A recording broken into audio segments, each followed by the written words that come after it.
ఆలోచన చేశారు. గోదావరి నుంచి నీరు తీసుకొచ్చి సోమశిల ప్రాజెక్టు సామర్థ్యాన్ని పెంచాలని. దాని మీద మీ మెంబర్ ఆఫ్ పార్లమెంట్ గా దృష్టి కేంద్రీకరించి ఈ జిల్లా రైతులకి సేవ చేస్తానని ఈ సందర్భంగా మనవి చేస్తున్నాను. ఈ జిల్లాలో ఎంతో మంది ఎస్సీలు, ఎస్టీలు మరి ఎంతో పేదరికంలో ఉన్నారు. వారి అందరి యొక్క పేదరిక నిర్మూలన కోసం కేంద్రంలో కాంగ్రెస్ ప్రభుత్వం వచ్చాక రాహుల్ గాంధీ గారు ఒక గ్యారంటీ ప్రకటించారు. ఆ గ్యారంటీ ఏమిటంటే ప్రతి పేద కుటుంబంలో మహిళ అకౌంట్కి ప్రతి నెల 8,500 రూపాయలు మహిళ అకౌంట్లో మరి ఇవ్వబోతున్నాం. అంటే ప్రతి పేద కుటుంబానికి ప్రతి సంవత్సరం 1,00,000 రూపాయలు ఆర్థిక సహాయాన్ని ఇవ్వబోతున్నాం.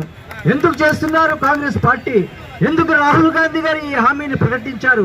ఎందుకంటే రాహుల్ గాంధీ గారికి చాలా స్పష్టంగా తెలుసుకున్నారు, ఈ దేశ సంపద కొద్ది మంది పెద్ద వాళ్ళ చేతుల్లోనే ఉన్నది.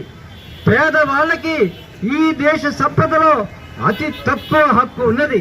అందుకనే రాహుల్ గాంధీ గారు కృత నిశ్చయంతో ఈ దేశ సంపద ప్రజలందరికీ చెందాలి, ప్రజలందరూ కూడా సమానంగా అందుకోవాలనే ఉద్దేశంతో పేద ప్రజలకి ప్రతి పేద కుటుంబానికి సంవత్సరానికి 1,00,000 రూపాయలు ప్రతి సంవత్సరం ఆర్థిక సహాయం చేయబోతున్నారు.